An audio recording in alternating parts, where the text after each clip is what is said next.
México, miércoles 4 de febrero de 2026. Hoy vamos a desentrañar cómo las reglas del juego, a veces invisibles, moldean la realidad del país. Nos enfocaremos en los cupos de exportación de azúcar y qué pasa cuando no se cumplen. También en un nuevo convenio que busca proteger a niñas y adolescentes. Veremos una decisión de la Suprema Corte sobre cuánto nos cuesta saber y, finalmente, una mirada a la maquinaria humana que hace funcionar al gobierno. Arranquemos con algo que parece simple, pero que es un universo de reglas económicas: el azúcar. La Secretaría de Economía publicó dos avisos. A primera vista son muy técnicos, pero esconden una historia interesante sobre el comercio con Estados Unidos. Todo se mide con una precisión casi quirúrgica. Se establecen permisos, cuotas máximas, cada tonelada cuenta. Exacto. Y en uno de esos avisos hay un número que me saltó a la vista. Se anuncia que se ponen a disposición de otros ingenios 508.008 toneladas métricas de azúcar refinada. A ver, un momento. ¿Se pone a disposición? Eso suena a que esa cantidad apareció de la nada. ¿Acaso un ingenio produjo de más o cuál es la historia detrás? Ahí, justo ahí, está el detalle fascinante. No es azúcar extra. ¿No? Es azúcar recuperada. Esa cantidad se le retiró a un ingenio que fue sancionado. Ah, ok. Sancionado. Sí, las reglas del acuerdo son muy estrictas. Los ingenios que reciben una cuota deben exportar como mínimo el 90% de lo asignado. Y bueno, uno de ellos no cumplió en un ciclo anterior. Y la sanción es simplemente quitarles lo que no usaron. No, es mucho más severa. ¿Ah, sí? La sanción es quedarse completamente fuera de la asignación de azúcar refinada durante 2 ciclos consecutivos. Vaya, 2 ciclos. Esas 508 toneladas son el resultado directo de esa penalización. Es, digamos, la cuota del infractor que ahora se reparte entre los que sí cumplieron. Demuestra que el sistema tiene dientes y que las consecuencias por incumplimiento son muy, muy tangibles. O sea que el sistema realmente tiene consecuencias. No es solo papeleo. El incumplimiento te puede dejar fuera del negocio más lucrativo por 2 años. Es un mensaje muy claro para el resto de la industria. Y esto me lleva al segundo aviso, que ajusta el monto total del cupo a Estados Unidos a 199.251.799 toneladas métricas. Insisto, ese nivel de precisión suena a que lo calculó una supercomputadora. Y en cierto modo, así es. Ese número, que parece totalmente arbitrario, es el resultado de lo que podríamos llamar un delicado baile diplomático y comercial. Se determina con una fórmula que cruza 2 variables principales. A ver. Por un lado, las necesidades totales de Estados Unidos, que las calcula su propio Departamento de Agricultura. Y por otro, el excedente de oferta en México. Este último lo calcula el CONADEZUCA. A ver, detente ahí. ¿Qué es el CONADEZUCA? Es el Comité Nacional para el Desarrollo Sustentable de la Caña de Azúcar. Ok, básicamente es el gran árbitro y planeador del sector azucarero en México. Es el organismo que dice: esto es lo que producimos, esto consumimos internamente y este es nuestro excedente. Entiendo. Y es un baile delicado, porque, a ver, si México exporta demasiado, podría deprimir los precios para los productores de remolacha en Estados Unidos. Y eso, pues, generaría una reacción política muy fuerte en Washington. Pero si exporta muy poco, las industrias allá enfrentarían precios más altos. Entiendo. Entonces, ese número con 3 decimales es el punto exacto de equilibrio que ambos gobiernos acordaron para mantener la fiesta en paz, comercialmente hablando. Ni un kilo más, ni un kilo menos. Exactamente. Es el punto de equilibrio para evitar una guerra comercial en un producto que es increíblemente sensible políticamente para ambos países. Y hablando de reglas y consecuencias que ya vimos en el tema del azúcar, pasemos a un ámbito donde las reglas buscan proteger directamente a las personas más vulnerables. Se publicó un convenio de colaboración entre la recién creada Secretaría de las Mujeres y el Estado de Quintana Roo. Sí, el objetivo central de este convenio es impulsar una iniciativa llamada Estrategia Niñas y Adolescentes Libres y Seguras. Y esto no es una declaración de buenas intenciones, ¿eh? Se enfoca en un problema social y de salud pública gravísimo en México: el embarazo infantil y adolescente. Las cifras que cita el propio documento son para helar la sangre. Menciona que en 2018, casi el 18% de los embarazos en el país correspondieron a madres menores de 20 años. Y el texto es muy directo al señalar que esto precariza la vida de las mujeres, frena sus proyectos de vida Claro. y perpetúa un círculo de pobreza y marginación. Es un diagnóstico durísimo. Y aquí hay un punto institucional clave. Este convenio es una de las primeras acciones visibles ya en el terreno de la nueva Secretaría de las Mujeres a nivel federal, que recordemos, se creó apenas en noviembre de 2024. Antes, estos temas los gestionaba el INMujeres. Que el Instituto Nacional de las Mujeres, para que no haya duda. Correcto. Pero ahora se busca centralizar y fortalecer estas políticas en un órgano de mayor jerarquía, a nivel de Secretaría de Estado. Este acuerdo con Quintana Roo, que se financia con recursos del FOBAM. Que es el Fondo para el Bienestar y el Avance de las Mujeres. Exacto, el FOBAM. Este acuerdo es precisamente un ejemplo de cómo esta nueva estructura empieza a operar. Crear una secretaría en lugar de un instituto suena a un cambio de jerarquía importante, pero ¿esto realmente se traduce en más poder de acción? ¿O es más bien un cambio simbólico? Es una pregunta fundamental. En teoría sí se traduce en más poder.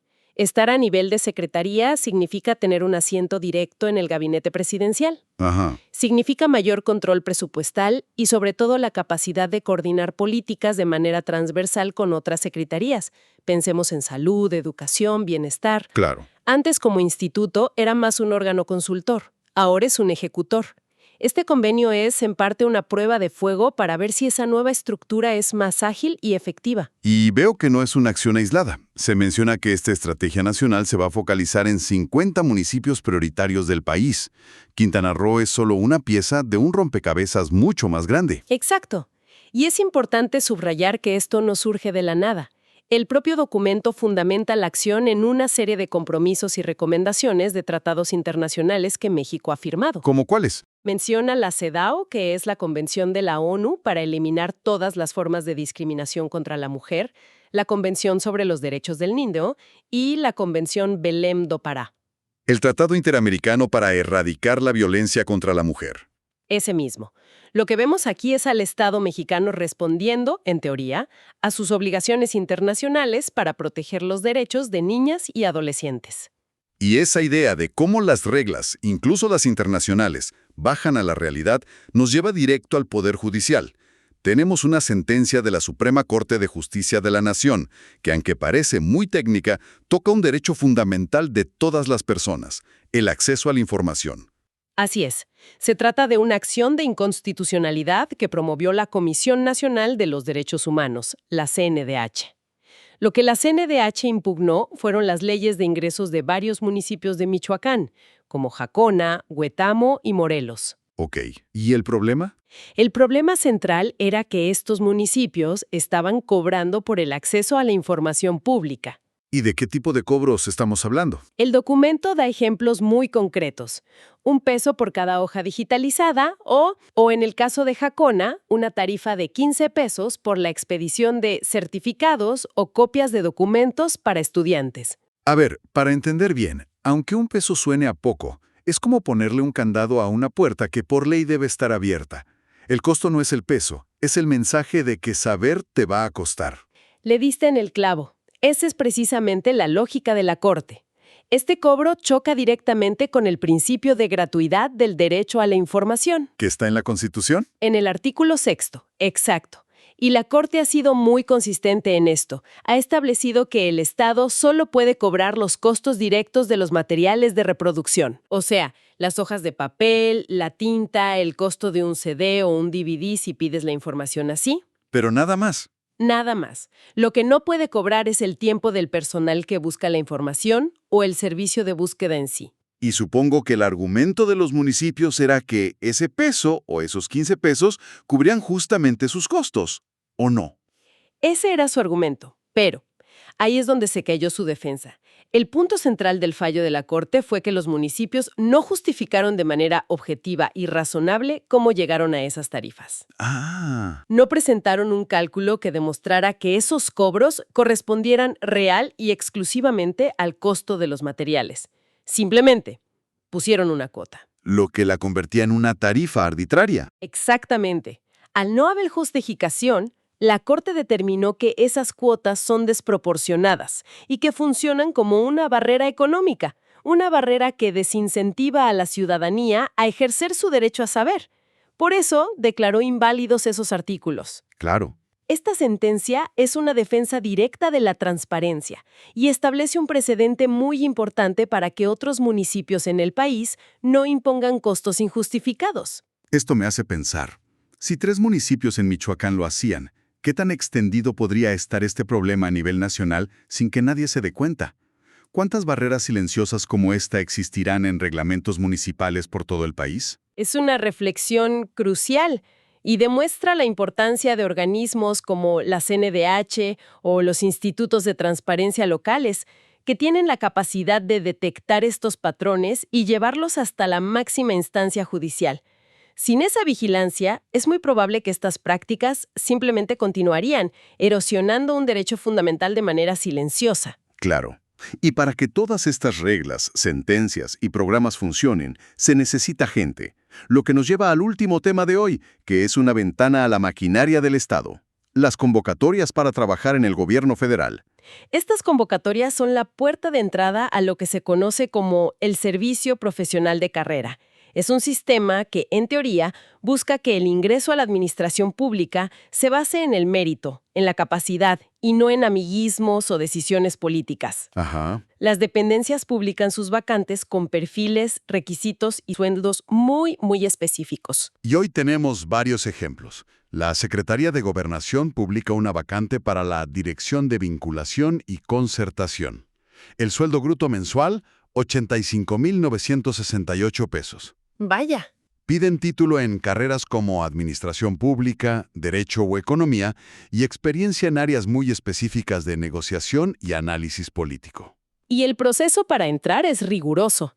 Quienes se postulan deben registrarse en la plataforma en línea Trabaja en.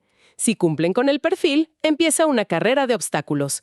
Pasan por exámenes de conocimientos técnicos sobre el área, luego evaluaciones de habilidades gerenciales y finalmente entrevistas. Entrevistas ante un comité técnico de selección. No es un proceso sencillo. Para nada. Y lo que me llama la atención es el abanico de sueldos y perfiles. No todos son puestos de alto nivel. La Secretaría de Educación Pública busca, por ejemplo, una jefatura de departamento de contratos con un sueldo de 26,005 pesos. Y la Secretaría del Trabajo y Previsión Social necesita un profesional ejecutivo de servicios especializados por 16,059 pesos. Esto nos da una foto bastante clara de la estructura interna, de la escala de responsabilidades dentro del gobierno. Absolutamente. Nos muestra la enorme variedad de roles y niveles que componen la maquinaria del Estado.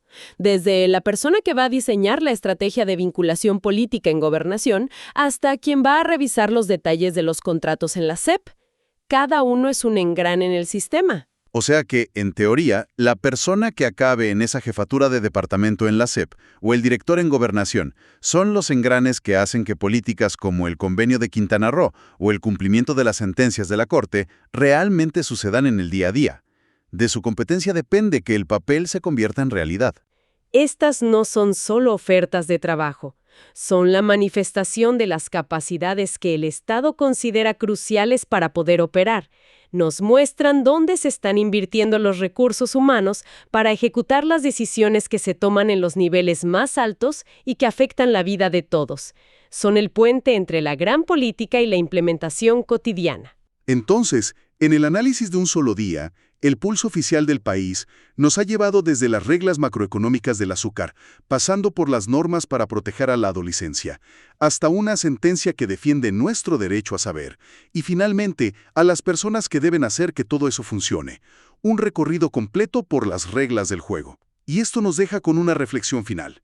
Cada uno de estos avisos, acuerdos y sentencias, que a primera vista pueden parecer documentos técnicos y aislados, son en realidad piezas interconectadas de un rompecabezas muy complejo. Si el cobro de $1 por un plan digital en un municipio de Michoacán puede llegar a ser un asunto de la Suprema Corte, ¿cuántas otras normativas locales o prácticas administrativas cotidianas podrían estar afectando derechos fundamentales de manera silenciosa, esperando a ser examinadas con la misma profundidad?